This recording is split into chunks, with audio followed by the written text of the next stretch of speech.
The angle's not the best. Want to move it? Okay, here we have the final episode in my Chess in the Park series. I know this is long overdue, but I've just been very preoccupied lately with various things. But anyway, this is an exciting episode because it is against an online friend.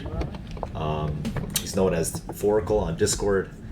And yeah, we met up this summer and we got to play in this tournament together.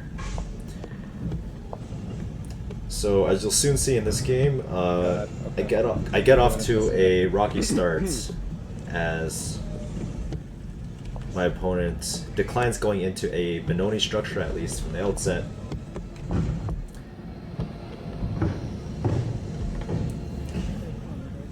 Now this is only round 5 in the tournament, I believe, even though the tournament itself was 6 rounds. But my camera unfortunately ran out of battery after this game, so this is the final one we'll be seeing.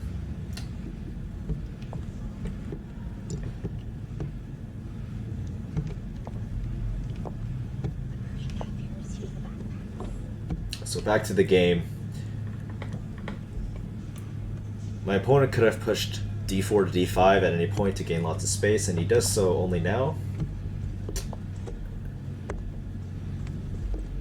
And with the white knight centralizing itself on d4, making it harder to play a move like e6 to open up the position a little bit. White's position is simply very, very good. But the biggest problem Black is facing in this particular position is his lack of queenside development. So it's very unclear how Black's going to complete his development, if he can even do so. While White's pieces are perfectly poised to take over the center and to gradually expand.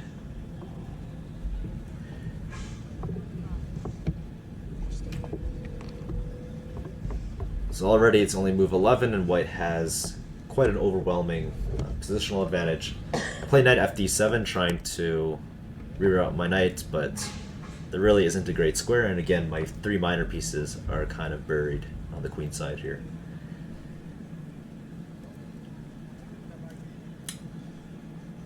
White simply plays bishop to e3, Not much space here. adding support to the strong knight on d4.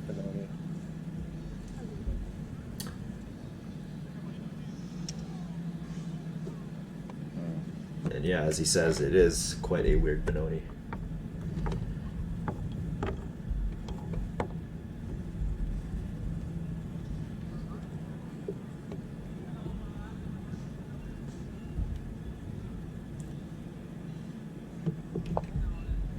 So I play a waiting move here, rook to e8.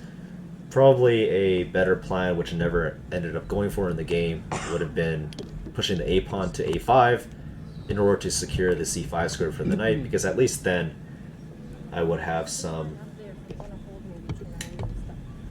chances to get the rest of my pieces out. But as it stands, my pieces are sort of unstable. The knight on e5 is particularly unstable because it can always get kicked back by f4 at some point. And Black simply has very, very little to show for his lack of space. Camera speeded up. Going very slowly here. I'm also playing slowly, but that's just because Black's or White's position is so much easier to play. Do you know Paul Cecilia? He was like setting up for us today. He was so nice. You don't know Paul? He's like in every group. I might recommend You should know Paul. Interesting. Try the business space better.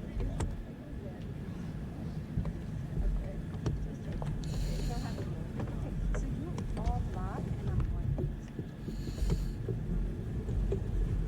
Now I think White should definitely play f4 sooner rather than later. And it's even stronger when I have played a move like h5, because the g6 point is very sensitive and you can push f4 to f5 Yeah, immediately. Severely.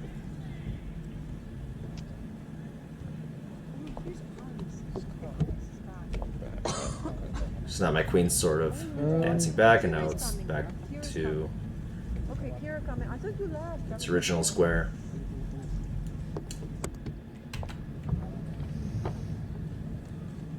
Now, instead of going for the kingside plan with f4 to f5, my opponent opts to break on the queenside instead, which is definitely a valid plan He didn't leave our show. I thought he as well.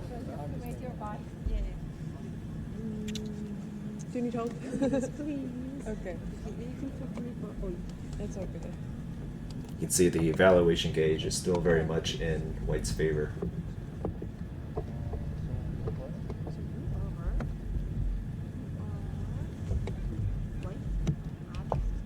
So I preemptively move my knight back, but kind of already did that already. My pieces are still stuck on the queen side. First play. You ready?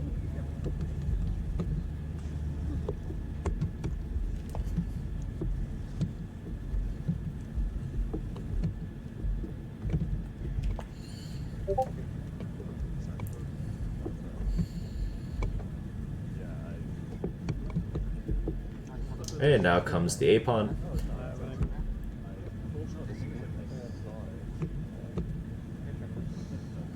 This is probably white's first real mistake in this game, going a4, because it does allow black an opportunity to play a5 and try to close the position or to open up lines on the queen side.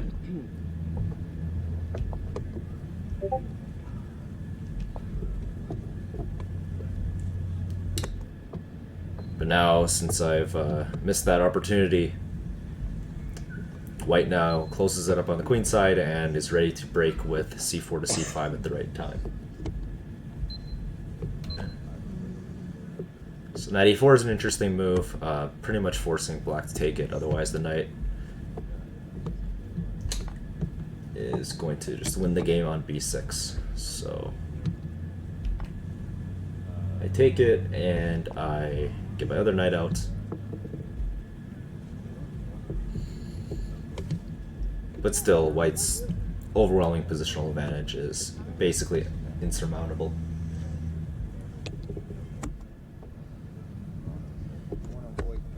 D4 is super annoying. At least I'm somewhat developed now. I don't know. Yeah, yeah. It's really bad. It's not obvious how to continue.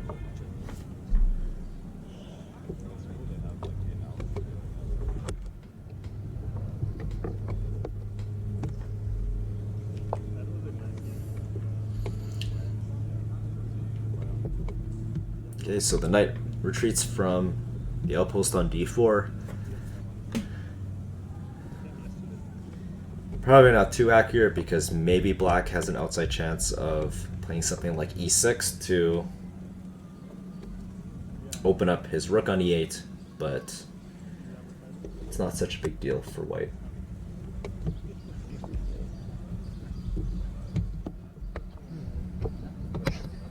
Now I play this move queen to b8, trying to maybe play move b6.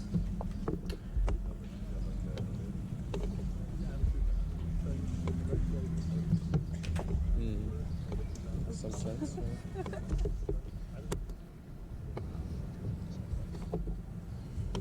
But getting rid of one of my weak backwards pawns on b7 means that my pawn on a6 will forever be weak.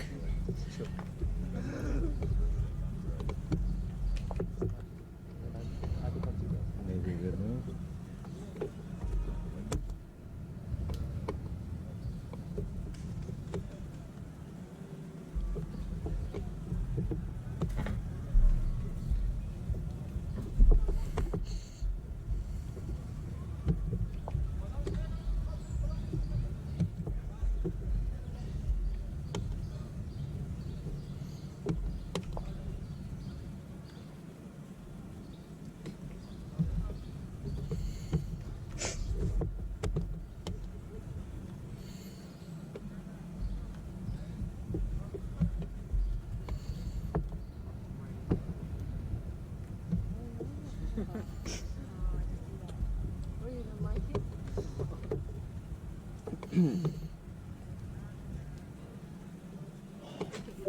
So white's main pawn break is definitely c4 to c5, as mentioned previously, but because of the pressure on d5 currently, it's not yet possible to push c5.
Yeah, we know each other.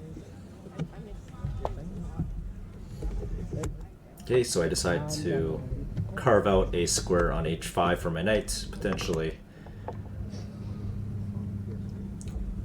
Since I'm really lacking an active plan here.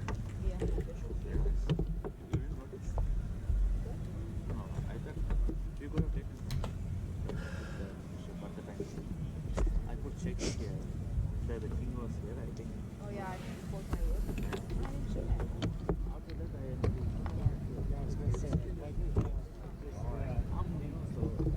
I missed a lot.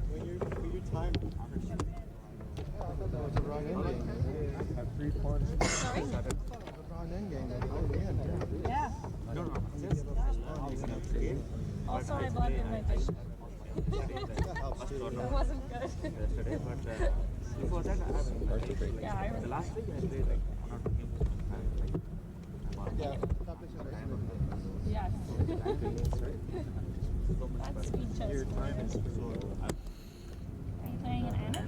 Yeah, I play NX. So it appears that I have created some decent squares for my knights now, on f5 and on e5, Tomorrow, but then one day after. but still white has too many positional trumps. Well, tomorrow there may be some players going to Hamilton might not play tomorrow.